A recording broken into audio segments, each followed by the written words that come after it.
Ciao, eu sunt Lavinia. Eu sunt Evi. Și împreună cu Sebi și cu Luis vrem să vă anunțăm că am finalizat albumul. La conferința Un Lucru vom avea lansarea și ne bucura să ne fiți alături. În continuare am pregătit un preview cu piesele care sunt pe album și sperăm să vă placă. Vă așteptăm! Ciao! Ciao!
Cele care au nevoie, doar tu poți să-mi umpli inima.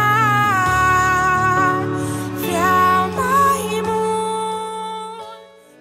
Acolo în splendoare e mereu sărbătoare și în eternitate El domnește în maestate. Dar vrednic este mielul care a fost înjunghiat. Iisus, ești înălțat, moartea ai învins. Tu ești glorificat, ai câștigat. În glorie ești îmbrăcat, Dumnezeul meu viteaz.